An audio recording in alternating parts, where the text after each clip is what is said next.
beleza? Tá começando mais um vídeo aqui no canal Futebol das Europa, Conesta Tica aqui, e eu tô no Vidigal para um evento da Bundesliga e do OneFootball, promovendo aqui o campeonato alemão no Brasil. Lembrando que você pode assistir no aplicativo OneFootball todas as partidas da Bundesliga ao vivo e de graça. O link para você baixar o OneFootball tá na descrição e no comentário fixado. E olha só, eu tive a oportunidade de entrevistar ninguém mais, ninguém menos que o Paulo Sérgio, campeão da Champions com o Bayern de Munique e campeão mundial da Copa do Mundo com o Brasil em 94. Roda aí. Olha quem tá aqui comigo. Aí, galera. Olha o Giovana aqui, ó. Gente, referência, né? Referência. Um cara com imensa carreira, cheio de títulos. E eu vim aqui fazer algumas perguntas para ele, para saber o que ele acha dessa nova temporada. Primeiro vamos começar com Liga dos Campeões, que você entende bem de Liga dos Campeões, né? Pouca coisa. Seu top 3 de favoritos para vencer essa edição da Champions. Top 3? Top 3. Bayern. Claro, né, gente? Peraí, sem clubismo, hein? Não, mas eu aposto muito nessa equipe do Bayern, até porque perdemos o Lewandowski, que é um jogador importante, é um jogador que vai fazer falta, mas também nós temos um grupo muito bom, né? E eu já tô falando até nós, né? O Bayern tem um grupo muito bom, forte, então eu vou de Bayern, Liverpool e até mesmo Barcelona, hein? Eu poderia até colocar o Paris Saint-Germain aí, mas eu creio que o Barcelona está montando uma equipe muito forte e pode surpreender. Manchester City não? O City, nós conhecemos bem o Pep, né? Inclusive o Pep trabalhou muitos anos na Bundesliga e tem essa coisa, depois que ele saiu do Barcelona, não conseguiu ganhar a Champions, mas sem dúvida nenhuma é uma equipe que possivelmente pode chegar sim, mas você me deu 3 opções, poderia me dar 5, né? Aí eu colocaria o City também. Vamos lá, então 5. 5, então, Bayern, Barcelona, Liverpool, Paris Saint-Germain e City. Copa do Mundo. Você acha que o Brasil tem chance de ser campeão? Você sabe que eu tenho entrevistado, eu tenho meu programa agora na TV Gazeta, Papo de Campeões, e eu tenho entrevistado todos os campeões do mundo, né? Desde a década de 58, de 62, o último agora estive com o Leão, que esteve em 70, Rivelino, e eu vejo uma galera muito otimista em relação a essa Copa do Mundo. É lógico que há uma preocupação, Giovana, em relação ao condicionamento físico. Ou seja, eu vou explicar um pouco, né? Normalmente as Copas do Mundo elas começam no meio do ano, né? O jogador está desgastado, né? E começa uma pré-temporada novamente, uma preparação para a Copa do Mundo. E nessa Copa do Mundo todos já estão no ápice da sua forma física, né? Então vai ser muito competitiva. Vai ser uma Copa do Mundo muito competitiva. Lógico que eu torço para o Brasil trazer o Hexa, assim, nós já estamos há 20 anos sem ganhar uma Copa do Mundo. E eu sei bem o que é isso, né? Você sabe muito bem como é ganhar uma, né? Esperamos 24 anos, né, para ganhar uma Copa do Mundo. A minha geração não tinha visto o Brasil ganhar uma Copa do Mundo. E eu pude estar lá em 94 e ganhamos aquela Copa que deixa história, né? Então o Brasil hoje está há 20 anos sem ganhar uma Copa do Mundo e eu creio que a chance é essa. A chance é essa em relação a Neymar, aquilo que ele pode produzir. O Tite já vem de uma experiência de Copa do Mundo, sabe que nessa não pode falhar, tanto é que lógico que ele vai sair após a Copa do Mundo, mas sem dúvida nenhuma eu torço bastante. Você acha que o nosso título passa muito pelos pés do Neymar ou nem tanto pela evolução dos outros atacantes ali em volta que a gente tem, como o Vinícius Júnior, o próprio Rafinha, que é uma grande surpresa, talvez o Antony? O Neymar é o nosso protagonista, né? É o jogador que todos nós esperamos que ele venha fazer a diferença. Por que isso? Eu gosto de trazer muita memória de feitos passados. Na Copa do Mundo 94, nós tínhamos um grupo muito bom. E nós falávamos o seguinte: vamos marcar bem aqui, na defesa, no meio campo, que uma hora ou outra os dois lá da frente vão fazer gol. E os dois lá da frente, quem eram? Romário e Bebeto. Pouca coisa, né? Gente mais ou menos, tá? Gente sem história, sem habilidade. Bebetinho e Romário. Então nós falávamos o seguinte, uma hora eles vão fazer gol lá na frente. E foi o que aconteceu. Se nós voltarmos um pouco atrás, você tinha aí uma seleção de 70 que o protagonista era Pelé. Sai do Brasil muito criticado, né? E faz uma brilhante Copa do Mundo. E ali você tinha outros jogadores, Tostão, Gerson, Jairzinho, Rivelino. Você tinha outros grandes jogadores, mas o protagonista principal que era o Pelé. Né? Então eu creio que, por mais que você tenha Vini Júnior, Rafinha, você tenha outros jogadores, quem tem que brilhar para que esses jogadores também venham a brilhar é o próprio Neymar. Então você acha que nesse caso tá meio como na época do Pelé, o protagonismo tá mais concentrado? Não é nem como na época do Pelé, porque não dá para comparar o rei, né? Não dá para comparar o rei. Não vamos cometer esse erro. O rei é o rei, né? Não vamos cometer. Mas, sem dúvida nenhuma, atual, o Neymar hoje é o nosso melhor jogador. Né? O nosso melhor jogador. Então eu creio que a responsabilidade maior tem que passar por esse jogador. E você acha que é uma boa o Tite estar utilizando ele como camisa 10? Eu creio que sim, até porque o Neymar já não é mais aquele menino. Não é mais aquele menino que das arrancadas, dos dribles. Então é um jogador que mais maduro, é um jogador que não dá para ficar correndo tanto atrás de jogador para marcar. Então, jogando no meio-campo ali, ele vai ter uma certa liberdade, onde ele vai ter forças para chegar no ataque. Então, eu creio que jogando como um 10, sim, é o momento dele. Então, vamos lá. Seu top 3 de seleções favoritas para vencer a Copa do Mundo no Catar? Top 3. Eu vou ser um pouquinho bairrista. Então, Brasil, Alemanha, infelizmente, Argentina. Não, vamos encerrar por aqui, não. Mas infelizmente, eu tenho visto muitas entrevistas dos jornalistas, comentaristas de fora, eles colocam muito Brasil e Argentina.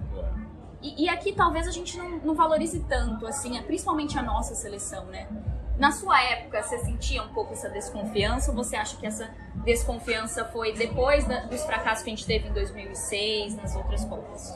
Bom, em 94 nós saímos muito desacreditados, né? Nós saímos criticados no Brasil, como uma seleção que só marcava, mas não, nós pudemos ver agora no período de pandemia que reprisaram os jogos da Copa de 94 e puderam ver que a nossa equipe jogava, e a nossa equipe foi muito competitiva.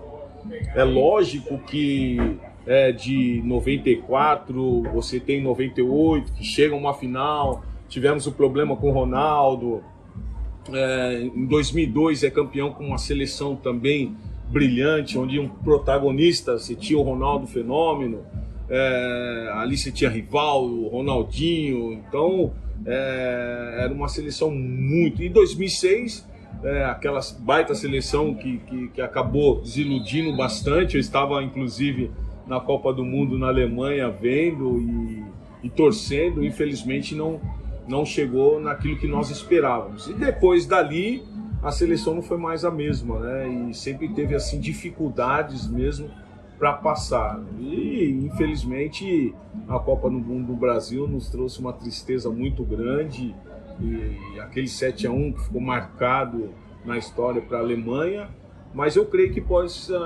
reverter tudo isso, né? O Brasil tem condições sim. Agora, o negócio é focar. O negócio é focar na competição, concentrar na competição.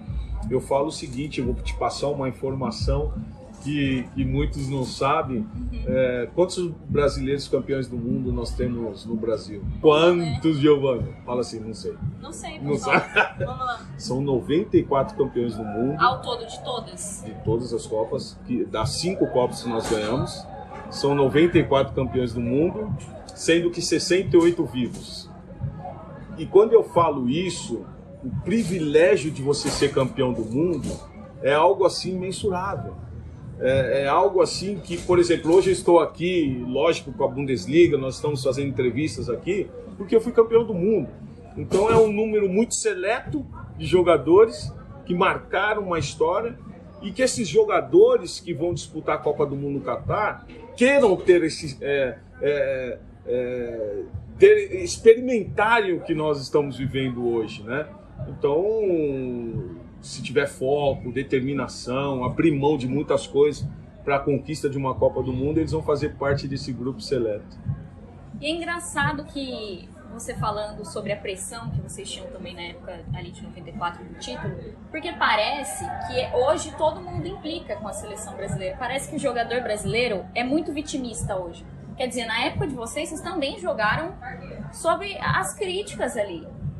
Não é porque não tinha internet, não tinha rede social, que as críticas não chegavam até vocês. E eu acho que às vezes falta um pouco hoje para os brasileiros ali absorverem menos as críticas ou não ligarem para as críticas. Não, você tem razão, até porque o jogador precisa entender que as críticas vão sempre existir. Agora, você precisa ter domínio e controle sobre as mídias. Então não ficar postando muita coisa, não ficar muito na mídia. Em 94 nós adotamos algo importantíssimo que fez com que nós pudéssemos ser campeões. Por mais que nós sabíamos que nós éramos criticados, não entrava jornal na concentração. Não entrava. Por quê? Porque o nosso foco era ganhar a Copa do Mundo. Então não entrava essas notícias. Nós estávamos nos Estados Unidos você pegava as notícias de países assim, sul-americanos, e aí na televisão e tal, mas nós focamos na Copa do Mundo. Então quando o atleta entender que o foco dele principal tem que ser a competição e esquecer das vaidades, né? Nós estamos a um passo de uma conquista importante para nós brasileiros. Eu acredito. Você acredita também? Eu acredito e torço para que nós venhamos ser campeões, porque isso ajuda o país. Você ser campeão do mundo, você sai lá fora, você é valorizado. E para um número assim, outro número estatístico para você também, o número de brasileiros vem caindo muito no futebol alemão, de brasileiros contratados. Por quê? Porque o brasileiro está criando algo que o brasileiro não se adapta, o brasileiro não consegue viver, não consegue falar outra língua, não consegue viver numa outra cultura. Como não? Você se adaptou super rápido quando foi pro Leverkusen, né? Você fez uma ótima temporada. A primeira temporada foi incrível. Eu fui vice-artilheiro do campeonato alemão na minha primeira temporada. O artilheiro fez 18, eu fiz 17. Mas era uma outra época. Era um outro momento, onde eu cheguei na Alemanha em 93, só tinham 3, 4 jogadores brasileiros jogando a Bundesliga. Todas as equipes só podiam ter 3 estrangeiros para jogar. E nós fomos aqueles que abriram espaço para que outros brasileiros futuramente pudessem participar da Bundesliga. E ali, naquele início, eu lembro que o alemão, quando você estava falando em outra língua, ele falava assim, Deutsch sprechen, du musst Deutsch sprechen. Você tem que falar alemão, você precisa falar alemão. Hoje não, né? Hoje você vai em qualquer lugar, é uma colônia de brasileiros falando tudo inglês, colônia de outros países falando tudo inglês, ficou tudo mais moderno. Mas eu tive que aprender a língua e a cultura. Mas eu fico muito feliz por esse tempo, porque se eu não tivesse apresentado um bom futebol, a minha postura não fosse idônea, eu não seria hoje embaixador da Bundesliga Internacional. É uma carreira totalmente vitoriosa e exemplar. Agora eu quero fazer uma pergunta polêmica que a galera do Bayern me pediu, os fã-clubes do Bayern, vocês podem perguntar. Cristiano Ronaldo no Bayern de Munique. Você acha que daria certo, não daria? O sistema de jogo eu acho que não. É um jogador experiente, é um jogador importante, mas eu creio que o momento dele também é dele entender que ele chegou numa idade que ele não vai aguentar jogar 90 minutos. E o Cristiano Ronaldo, nós vimos que ele teve problemas no Manchester United, por o treinador substituí-lo, ele não gostou, ficar no banco. Imagine trazendo isso para a Bundesliga. Vai criar-se um problema, até porque o Nagelsmann, por mais que ele tenha alguns jogadores que são principais jogadores ali, tem que fazer uma rotação. Você precisa, para que esses jogadores também possam jogar toda a temporada. E o sistema de jogo dele é um sistema de jogo onde todos os jogadores precisam se movimentar e voltar para marcar. E com o Cristiano Ronaldo você já vai perder um jogador desse nível. Então eu creio que é um grande jogador, sim, é um grande jogador, mas para o Bayern de Munique eu acho que não é esse jogador que o Bayern de Munique hoje precisa. Cristiano Ronaldo ou Messi? Pergunta de milhões. Quem você prefere? Bom, tecnicamente eu gosto muito do Messi. Messi, tecnicamente, é um jogador assim excepcional. Agora, o que me encanta muito no Cristiano Ronaldo é o seu profissionalismo, né? O profissionalismo, o empenho, a gana de querer vencer, mas tecnicamente, Messi. Última pergunta agora é sobre um momento um pouco delicado da sua carreira, quando você se transfere do Leverkusen para Roma, né? Que você é recebido com aquela frase. E hoje acho que você é uma referência no combate ao racismo, à igualdade social, tanto que a gente está num evento da Bundesliga que promove tudo isso, né? O combate ao racismo, a inclusão social. Você acha que a gente evoluiu ou regrediu? Porque anos se passaram e a gente segue com muitos casos de racismo no futebol. Bom, eu chego na Roma, né? E no muro da Trigória estava escrito fora Cafu, fora Paulo Sérgio, a Roma é solo de bianco. E fora Cafu, fora Paulo Sérgio, a Roma é só de branco. E eu chego ali e aí os torcedores da Roma nos chamam e falam, isso aí foi o pessoal da Lazio, isso aí a gente não tem nada a ver. E foram 2 anos assim maravilhosos que eu tive em Roma. Foram 2 anos assim onde a torcida me apoiava. Até hoje nas minhas redes sociais, se eu posto algo da minha época, os torcedores compartilham, falam. Já podem entrar no campo. Em relação a essa questão do racismo, repetindo, nunca mudou. CBX contra Nunca mudou. Os cria. O pessoal fala muito, pergunta muito, o racismo lá fora é muito grande. Eu falei, é o mesmo que tem no Brasil.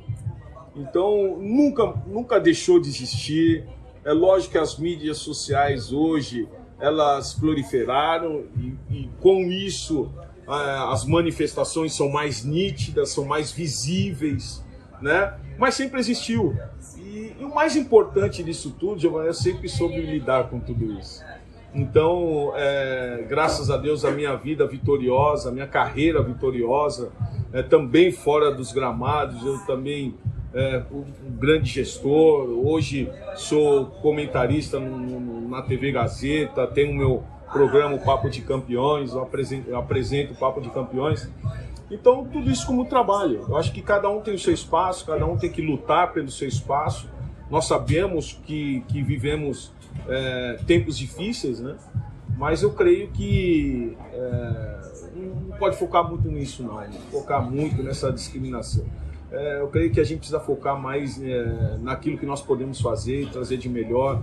Hoje poder estar com essa garotada aqui é muito importante, é um momento único nosso, e poder levar uma alegria para essa garotada, poder levar esperança, mostrar para eles que se nós vencemos, eles podem vencer, né? Então, criar para a sociedade homens e mulheres dignos. Eu creio que isso é fundamental. Paulo, muito obrigada. De nada. Você é referência para mim em todos os sentidos, porque eu acho que você se empenha demais em tudo que você faz, isso é nítido. É muito difícil ter um ex-jogador que vira um comentarista excelente como você, que se empenha. Você não está comentando só porque você é um ex-jogador de grande referência, super vitorioso, não. Você entende que você precisa estudar para merecer aquele espaço ali? Você sabe, Giovana, eu parei de jogar futebol, eu fui para a faculdade, fiz gestão em marketing esportivo, fui para a Trevisan, em São Paulo, uma grande e referência, né, juntamente com o Brunoro. E eu sempre entendi que eu tinha que me preparar para aquilo que eu viesse a fazer. É muito importante em tudo que você faz, você se preparar. É muito importante. E isso eu fiz em toda a minha vida, até chegar na Alemanha, com uma cultura diferente, língua diferente. Eu fui para a escola, eu aprendi a cultura, eu aprendi a língua. Também hoje estou como embaixador da Bundesliga, embaixador do Bayern de Munique, porque tem esses fatores também. E eu creio que sempre o aprimoramento é importante na vida de qualquer pessoa. E também eu quero falar para você que está aí, né? Se aprimore, você é ex-atleta, tem que se preparar. Não acha que as coisas vão acontecer. Você jogar ali é totalmente diferente do que ver o mundo de fora. Então tem que se preparar sim. É isso, gente. Paulo Sérgio, campeão do mundo, campeão da Champions, referência, tudo quanto é área, e que foi muito gentil aqui de aceitar a minha entrevista. Muito obrigada. Valeu, galerinha. Um abraço. Junto.